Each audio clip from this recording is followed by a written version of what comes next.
আসসালামু আলাইকুম ওয়া রাহমাতুল্লাহি ওয়া বারাকাতুহু। আলহামদুলিল্লাহি রাব্বিল আলামিন ওয়াসসালাতু ওয়াসসালামু আলা সাইয়্যিদিল আমবিয়াই ওয়াল মুরসালিন ওয়া আলা আলিহি ওয়া সাহবিহি আজমাইন।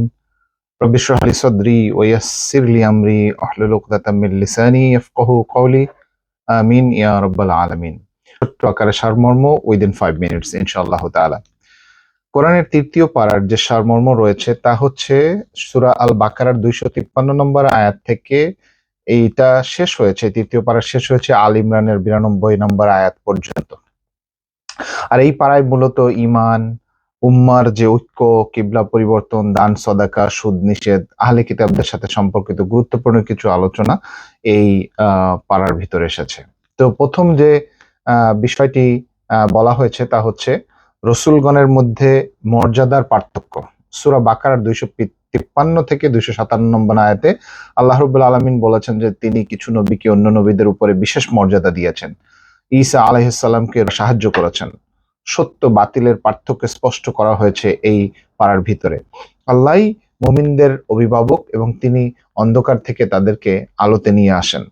2 নম্বরে যে বিষয়টি এখানে আলোচনা করা হয়েছে তা হচ্ছে ইব্রাহিম আলাইহিস সালামের ঘটনা এবং তাওহীদের প্রমাণ। সূরা বাকারার 258 থেকে 260 পর্যন্ত নমরুদের সাথে হযরত ইব্রাহিম আলাইহিস সালামের যে তর্ক হয়েছিল, মৃতকে জীবিত করার উদাহরণ, পাখির ঘটনা, আল্লাহর এগুলো কুদরতের প্রমাণ এইখানে রয়েছে। 3 নম্বরে যে বিষয়টি এখানে অবতীর্ণ করা হয়েছে তা হচ্ছে সূরা বাকারার 261 থেকে 274 নম্বর আয়াত পর্যন্ত দান সদাকার গুরুত্ব বোঝানোর জন্য আল্লাহ রাব্বুল আলামিন এখানে কিছু আলোচনা করেছেন। আল্লাহর পথে ব্যয় করলে তার 700 গুণ পর্যন্ত বৃদ্ধি পাবে। গোপনের দান সবসময় উত্তম, কিন্তু প্রকাশ্য করলে যেন সেটা লোক দেখানো না হয়, এ ব্যাপারে সচেষ্ট থাকা আমাদের কর্তব্য।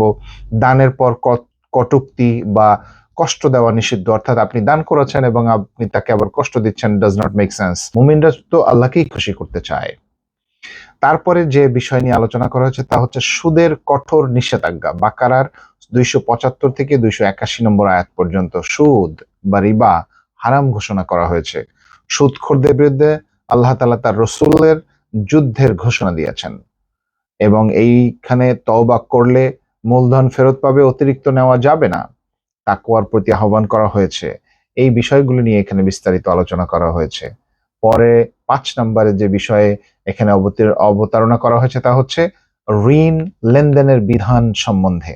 বাকারা 282 থেকে 283 নম্বর আয়াত পর্যন্ত যে তুমি যদি ঋণ নাও লিখে রাখো, সাক্ষী রাখো। ন্যায় ও স্বচ্ছতার যে শিক্ষা এখানে দেওয়া হয়েছে তা আমাদের মান্য করা উচিত। ইসলামে অর্থনৈতিক ন্যায় বিচারের প্রচন্ড গুরুত্ব রয়েছে। এই বিষয়গুলো নিয়ে এখানে অবতারণা করা হয়েছে। 6 নম্বরে যে বিষয়টি আলোচনা করা হয়েছে এই পাড়ার ভিতরে তা হচ্ছে ঈমানের পূর্ণ ঘোষণা। সূরা বাকারার 284 থেকে 286 পর্যন্ত আল্লাহ মানুষের অন্তরের সমস্ত গোপন বিষয় জানেন। মুমিনরা দোয়া করবে, রব্বানা লা তুআখিযনা ইন নাসিনা ওয়া আখতানা। আল্লাহ কাউকে তার সাধ্যের বাইরে কোনো দায়িত্ব দেন না। মানুষ অনেক সময় মনে করে থাকে যে আল্লাহ আমাকে এত কিছু, এত কেন রেসপন্সিবিলিটি দিয়েছেন। তিনি জানেন কে কতটুকু নিতে পারবে, ততটুকুই তিনি সেই বান্দার উপরে দিয়ে দেন। এরপরে এই পাড়ার ভিতরে শুরু হয়েছে সূরা আল ইমরান 1 থেকে 92 আয়াত পর্যন্ত। বিষয় হচ্ছে যে কিতাবের সত্যতা, যত কিতাব এসছে, আহলে কিতাবদের প্রতি আহ্বান। কোরআন পূর্ববর্তী কিতাব সমূহকে সত্যায়ন করেছে। পূর্বে যে সমস্ত কিতাব এসছে কোরআন বলেছে ইয়েস, দ্যাট ইজ রাইট। তাওরাত ইনজিলের অবতরণ উল্লেখ করেছে, বিভ্রান্তদের সতর্ক করেছে। 8 নম্বরে যে বিষয়ে অবতারণা করা হয়েছে তা হচ্ছে মুতাশাবিহাত, মুহকাম আয়াত, কিছু স্পষ্ট আর কিছু রূপক ধর্মী আয়াত রয়েছে, সে ব্যাপারে কথা বলা হয়েছে। জ্ঞানীরা বলে যে আমরা সবই আমাদের রবের পক্ষ থেকে বিশ্বাস করি, আর যারা জ্ঞানী নয় তারা বিভিন্ন ধরনের কথা বলে থাকে।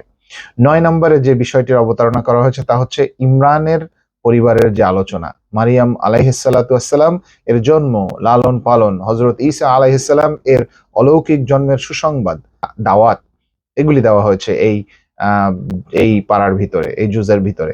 10 নম্বরে যে ব্যাপারটি নিয়ে আলোচনা করা হচ্ছে তা হচ্ছে মুবাহালা, আহলি কিতাবদের সাথে সংলাপ। সত্য অস্বীকারীদের বিরুদ্ধে মুবাহালার আহ্বান করা হয়েছে। আসুন আমরা এক কথায়, এমন কথায় এক হই যেন আমরা আল্লাহ ছাড়া কারো ইবাদত না করি।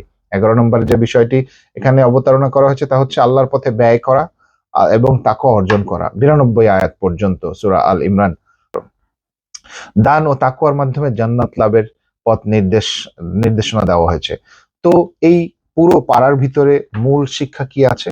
আছে তাওহীদের দৃঢ়তা, আর্থিক ন্যায় বিচার, দান ও সামাজিক দায়িত্বগুলো, ইমানের পূর্ণতা এবং ঐক্যের আহ্বান, আহলে কিতাবদের সাথে সত্যের ভিত্তিতে সংলাপ, সব নবীদের প্রতি সমান বিশ্বাস, গোপনে আন্তরিকভাবে দান করা, সুদকে পরিহার করা, লিখিত লেনদেন করা, আল্লাহ এক অদ্বিতীয়, এগুলো মেনে নেওয়া।